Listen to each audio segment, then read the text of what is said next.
Assalamualaikum warahmatullahi wabarakatuh. Saya Najwa Dinda Prastiti, nomor absen 21. Saya Rahma Alaya Agustin, nomor absen 29. Saya Rahma Pujana, nomor absen 30. Saya Talita Farahazara, nomor absen 35. Dalam video presentasi kali ini, kami akan menyampaikan materi mengenai pajak pertambahan nilai Undang-Undang Harmonisasi Perpajakan. Selamat menonton, jangan lupa siapkan buku untuk mencatat ya. Pajak pertambahan nilai Undang-Undang Harmonisasi Peraturan Perpajakan.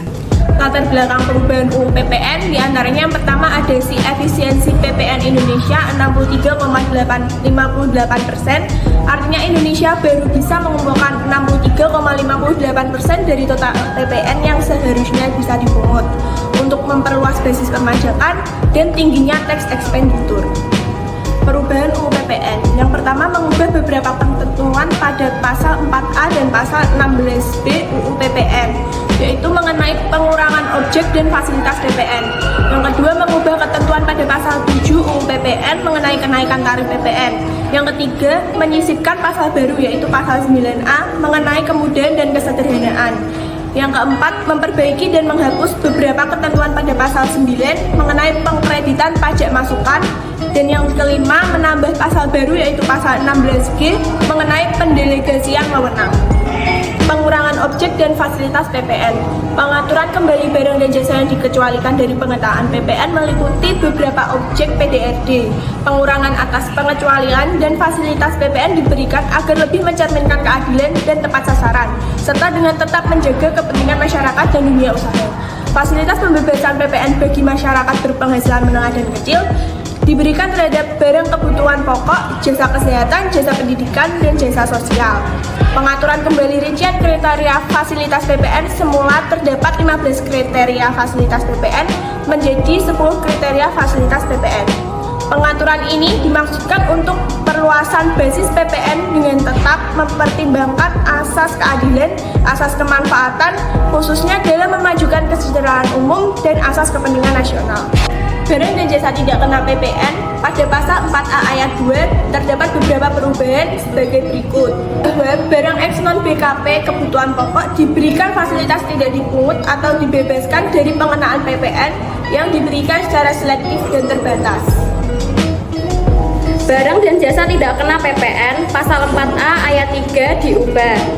Kelompok jasa, 1. Jasa pelayanan kesehatan medis, 2. Jasa pelayanan sosial, 3. Jasa pengiriman surat dengan perangko, 4. Jasa keuangan, 5. Jasa asuransi, 6. Jasa keagamaan, 7. Jasa pendidikan, 8. Jasa kesenian dan kehiburan, 9. Jasa penyiaran yang tidak bersifat iklan, 10. Jasa angkutan umum di darat dan di air serta jasa angkutan umum di udara, 11. Jasa tenaga kerja, 12. Jasa perhotelan, 13. Jasa yang disediakan oleh pemerintah dalam rangka menjalankan pemerintah secara umum, 14. Jasa penyedia tempat parkir, 15. Jasa telepon umum dan menggunakan uang logam, 16. Jasa pengiriman uang dengan wesel dan pos, 17. Jasa boga atau catering. Nya merupakan non-JKP, diubah sesuai UU HPP menjadi JKP kecuali jasa keagamaan, jasa kesenian dan hiburan, jasa perhotelan, jasa yang disediakan oleh pemerintah,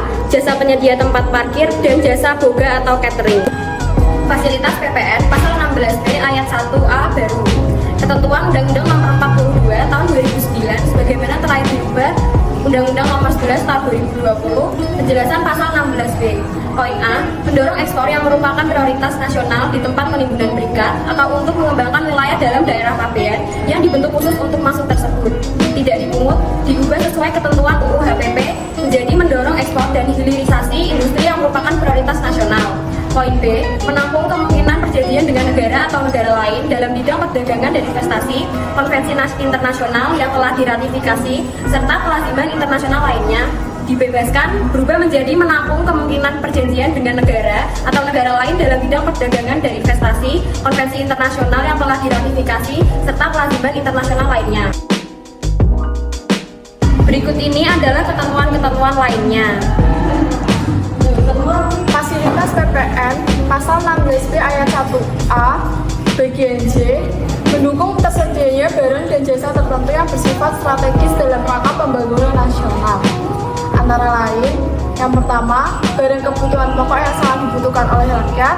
Yang kedua, jasa pelayanan kesehatan medis meliputi jasa kesehatan tertentu dan jasa kesehatan yang ditanggung oleh Jaminan Kesehatan Nasional. Yang ketiga, jasa pelayanan sosial yang tidak mencari keuntungan.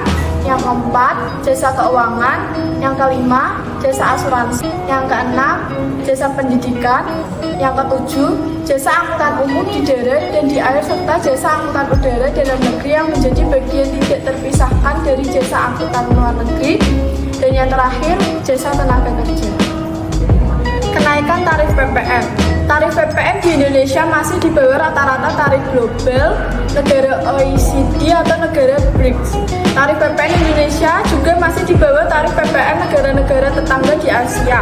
Yang pertama ada Filipina, yaitu 12%, dua Arab Saudi 15%, ketiga Korea Utara 17%, Pakistan 17%, dan yang terakhir India 18%.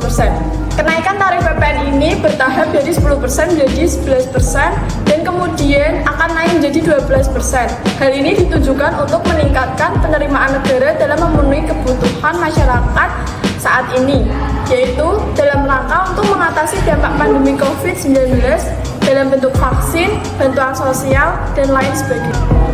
Tarif PPN terjadi perubahan pasal 7 ayat 1 dan 3 dan penambahan ayat 4. Sebelumnya, untuk pasal 1, tarif pajak pertambahan nilai adalah 10%. Kemudian berubah menjadi tarif pajak pertambahan nilai yaitu poin A sebesar 11% yang mulai berlaku pada tanggal 1 April 2022 dan poin B sebesar 12% yang mulai berlaku paling lambat pada tanggal 1 Januari 2025. Pasal 3 sebelumnya, tarif pajak sebagaimana dimaksud pada ayat 1 dapat diubah menjadi paling rendah 5% dan paling tinggi 15% yang perubahan tarifnya diatur dengan peraturan pemerintah. Diubah menjadi tarif pajak pertambahan nilai sebagaimana dimaksud pada ayat 1 dapat diubah menjadi paling rendah 5% dan paling tinggi 15%. Sebelumnya pasal 4 tidak ada, kemudian ditambahkan menjadi perubahan tarif pajak pertambahan nilai sebagaimana dimaksud pada ayat 3 diatur dengan peraturan pemerintah setelah disampaikan oleh pemerintah kepada Dewan Perwakilan Rakyat Republik Indonesia untuk dibahas dan disepakati dalam penyusunan rancangan anggaran pendapatan dan belanja negara. Nilai lain pada pasal 8A ayat 1 mengalami perubahan, ayat 2 dihapuskan, dan ayat 3 ditambahkan. Untuk pasal 1 berubah menjadi PPN yang terutang dihitung dengan cara mengalihkan tarif sebagaimana dimaksud dalam pasal 7 dengan dasar pengenaan pajak yang meliputi harga jual, penggantian, nilai impor, nilai ekspor, atau nilai lain. Dan nilai 3 yang ditambahkan yaitu pajak masukan atas perolehan barang kena pajak dan atau jasa kena pajak, impor barang kena pajak, serta pemanfaatan barang kena pajak tidak berwujud dan atau pemanfaatan jasa kena pajak dari luar daerah pabean di dalam daerah pabean yang dalam penghitungan pajak pertambahan nilai terutang menggunakan dasar pengenaan pajak berupa nilai lain sebagaimana dimaksud pada ayat 1 dapat dikreditkan. Kemudian dan penyederhanaan besaran tertentu. Pengusaha kena pajak itu dengan ketentuan yang pertama, ketentuan mempunyai peredaran usaha dalam 1 tahun itu tidak melebihi jumlah tertentu. Ketentuan yang kedua, melakukan kegiatan usaha tertentu. Ketentuan yang ketiga, melakukan penyerahan barang kena pajak tertentu dan atau jasa kena pajak tertentu dapat memungut PPN yang terutang dalam besaran tertentu. Lalu contohnya adalah sebagai berikut. Selanjutnya ada pengkreditan faktur pajak masukan. Itu adalah proses mengklaim kembali setiap PPN yang dibayarkan atas barang atau jasa dari suatu transaksi. Pengkreditan faktur pajak masukan itu sendiri adalah salah satu upaya untuk memasukkan kembali PPN yang telah dibayarkan. Perubahan pasal 9 ayat 5 dan ayat 6 mengenai pengkreditan pajak masukan. Ayat 5, apabila dalam suatu masa pajak pengusaha kena pajak melakukan poin A dalam penyerahan yang terutang pajak dan pajak masukan yang berkenan dengan penyerahan dapat dikreditkan. Poin B, penyerahan yang terutang pajak dan pajak masukan yang berkenan dengan penyerahan tidak dapat dikreditkan dan atau penyerahan yang tidak terutang pajak Dalam hal bagian penyerahan yang terutang pajak sebagaimana dimaksud dalam huruf A dapat diketahui dengan pasti dari pembukuannya. Jumlah pajak masukan yang dapat dikreditkan merupakan pajak masukan yang berkenan dengan penyerahan sebagaimana dimaksud dalam huruf A. Ayat 6, apabila dalam suatu masa pajak pengusaha kena pajak melakukan poin A, penyerahan yang terutang pajak dan pajak masukan yang berkenaan dengan penyerahan dapat dikreditkan. Poin B, penyerahan yang terutang pajak dan pajak masukan yang berkenan dengan penyerahannya tidak dapat dikreditkan dan atau penyerahan yang tidak diterutang pajak.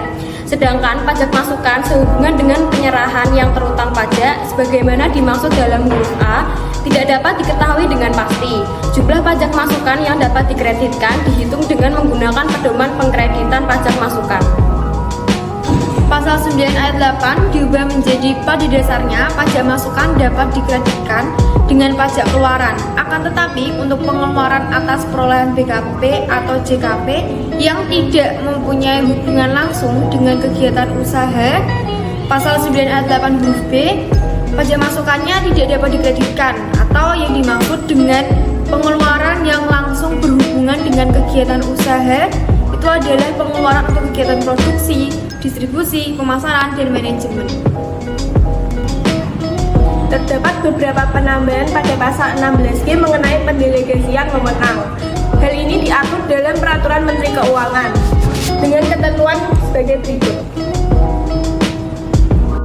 Waktu pemberlakuan pengaturan kembali ketentuan PPN pada Undang-Undang Harmonisasi Peraturan Perpajakan berlaku mulai 1 April 2022 kecuali ketentuan pada pasal 7 ayat 1 huruf B paling lambat 1 Januari 2025. Sekian video presentasi dari kelompok kami.